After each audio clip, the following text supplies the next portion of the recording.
Welcome back, folks, to WrestleRant. I'm Graham Giuseppe Matthews. All November long, we've been breaking down every installment in WWE Survivor Series history, leading us to today where we're breaking down Survivor Series 2010. Now, this pay-per-view, I believe, was the first Survivor Series, not for me as a fan, but the first Survivor Series that I watched as a fan.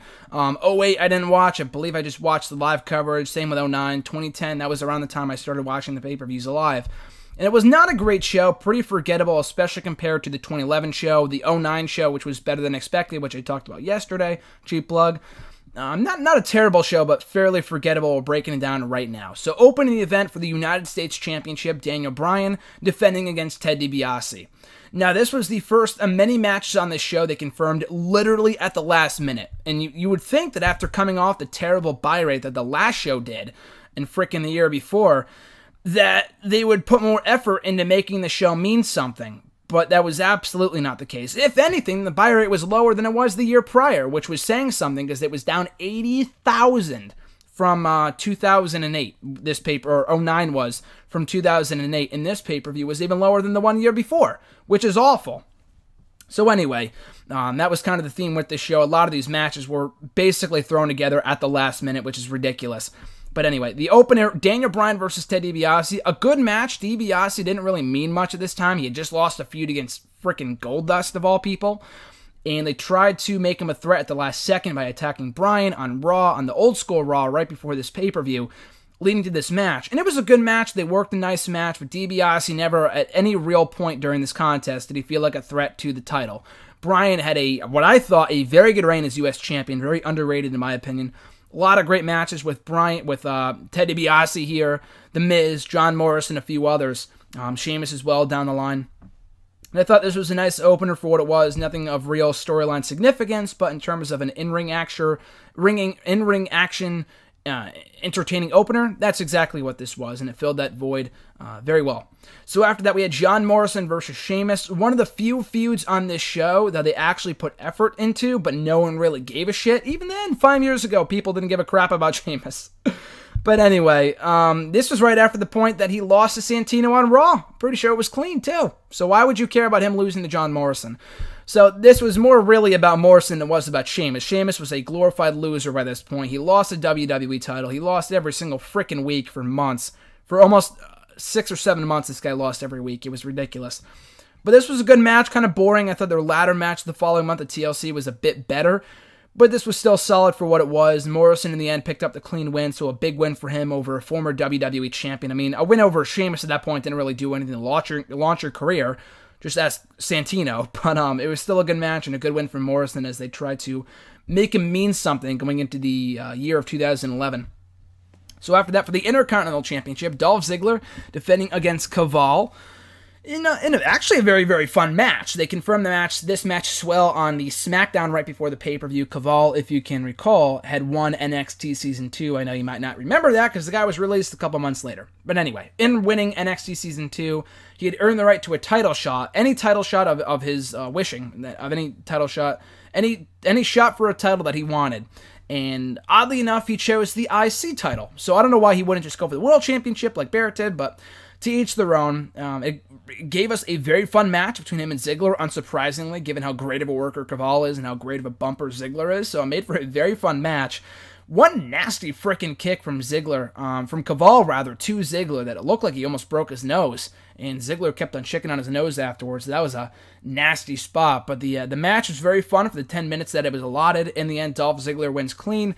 Still the Intercontinental Champion. Honestly, the peak of Caval's career in WWE. The only pay-per-view match he would get. He won NXT, did nothing. Got this title match, did nothing. And he was gone from the company. I'm pretty sure like literally a month later he left. He got fired by the WWE. So after that, we had a traditional 5-on-5 elimination tag team match for the SmackDown guys. We had Team Rey Mysterio, Kofi Kingston, Big Show, Chris Masters, and MVP, taking on Tyler Rex, or Team Alberto Del Rio, Tyler Rex, Jack Swagger, Cody Rhodes, and Drew McIntyre. Again, another 5-on-5 elimination match they confirmed on the Raw before the pay-per-view. Hence why no one gave a shit at all. I mean, you had the feud going on between Rey Mysterio and Del Rio, which was good. But the rest of the guys in this match, who gave a fuck about? Tyler Rex, no, you can literally hear a pin drop when he came out for this match. No one knew who he was. No one gave a shit who he was. Drew McIntyre and Cody Rhodes were kind of floundering. Jack Swagger, oh God. I mean, not Cody Rhodes and Drew McIntyre. Jack Swagger was, wow. The guy went from world champion to undercard fodder within months. That's a new record, it must be. And then Kofi Kingston wasn't doing anything. Masters was a jobber. Big Show wasn't doing anything. MVP, they were in his hometown. He got eliminated early on. He was probably the most over guy in the entire match and got taken out within 5 minutes, which was an absolute joke, and I don't blame him for leaving a month later. So he so deserved better, especially in Miami of all places too. But it wasn't a bad match. Del Rio got something, he got knocked out or whatever, so he was taken out of the match, kind of like New Day style from this past week, but they left on their own. Del Rio was taken out. He never to come back. And then I'm pretty sure McIntyre was the last guy for his team. He got taken out, and then Rey Mysterio and Big Show were the final sole survivors for their team. So that was that. Didn't really need to see Big Show go over, of all people. No one really got over here. There was no real feuds other than Rey Mysterio and Del Rio, but whatever. Kind of a very forgettable traditional Survivor Series elimination tag team match. After that, we had Natalya beating Lay Cool in a 2-on-1 handicap match for the Divas Championship. Very, very short match. I remember watching this back on Saturday and thinking, what the hell? Because I thought it was actually longer than it was. It was only 3 minutes. And that's why Natalya's win kind of went over like a fart in church, because the build wasn't really there. No, the match was 3 minutes long, despite being 2-on-1. It was very confusing, but the crowd did come alive, however, for Beth Phoenix's return after Lay Cool attacked Natalya after the match. Beth Phoenix, making her first WWE televised appearance in almost 6 to 7 months, came down, wiped out Lay Cool, and celebrated Natalya's title win with her. This was the birth of the Divas of Doom before the Divas of Doom called themselves the Divas of Doom. And I was honestly really, really hoping for a match between them and with Awesome Kong at WrestleMania. She had signed with WWE in late 2010, but she wouldn't come into the company, or she wouldn't debut on TV until after WrestleMania. But this match was way too short to be really mean anything at all. And it's really a shame that Natalya's title reign, it was 3 months, 2 months rather. But she never really got another shot. She's been here for 7 years, had one run with the title, and it's ridiculous. But anyway, after that, for the World Heavyweight Championship, Kane defending against Edge. In a good match, the whole build I thought was so stupid with Paul Bearer and that whole garbage storyline, and Edge was kidnapping him every single week. It was so stupid. But it wasn't a bad match, just people weren't really buying into Edge, or rather Kane as a legitimate world champion. The matches he had weren't bad, but he wasn't really the guy to carry the SmackDown brand as its champion. I'm glad he got a nice long reign with it, as after his one-day reign as WWE champion in '98. But still, I thought the match was kind of indicative that they really needed more fire. They needed more star power in the SmackDown brand, something to excite them in the World Heavyweight title picture. Edge was the answer. Kane was not the answer for World Heavyweight Champion. Thank God he dropped the belt the next month out of Edge in that TLC match, which I thought was awesome. A lot better than this, but this match ended in a draw. After both men were down and out, they pinned each other, and it ended in a draw. I'm pretty sure Edge laid him out afterwards, kind of send the crowd home happy, even though it wasn't the main event. But anyway, good match, but Kane just was not cutting the mustard, so to speak, as World Heavyweight Champion. After that, a tag team match with the tag team titles. The Nexus members, Justin Gabriel and Heath Slater, defending the tag titles against Santino Marella and Vladimir Kozlov after they had become the #1 contenders on Raw right before this pay-per-view. Like I said, a lot of these matches were confirmed like the week before, which is ridiculous, and they wonder why the buy rate was so low. Anyway, it was a very forgettable match, kind of filler, only lasted a couple minutes. Nexus won clean, and Santino and Kozlov would win the belts, I think 2 or 3 weeks later on Raw, when Cena came in after he was fired and whatever else.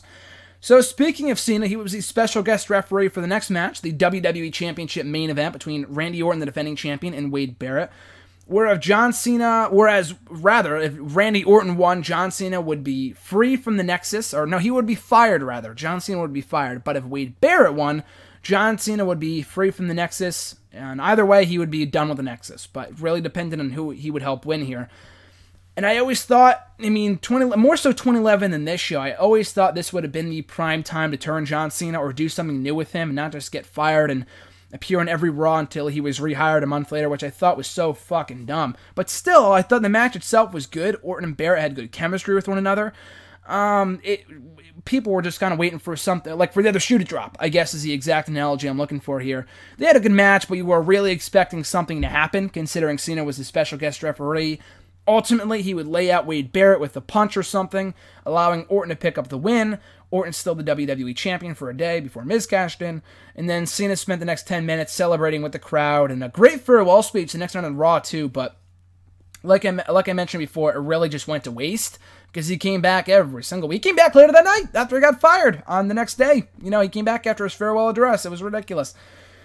But anyway, folks, that was the main event of the of Survivor Series 2010. A very forgettable show. Not a bad show. It did have some good matches. I thought Bryan and DiBiase, Ziggler and Caval, the Kane and Edge match, they were all well wrestled. But by and large, I didn't give two craps about the show. I'm sure a lot of people didn't either, considering that the buy rate was so low, and it doesn't really get talked about being a great show. It wasn't a bad show, but it was really forgettable, especially compared to 2009 and 2011 and 2012, in my opinion. I thought those were far better shows, in my opinion.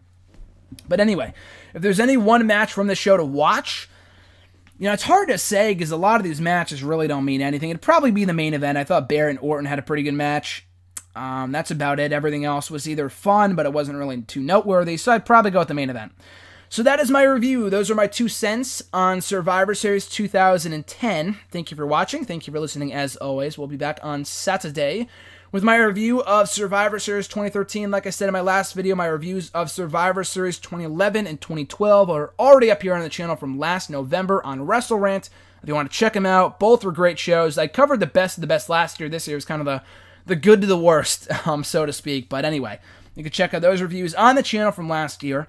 But in the meantime, in between time, you guys can find me on Twitter and follow me there at WrestleRant. On Facebook, give the page a thumbs up at facebook.com/graham.jusom.matthews.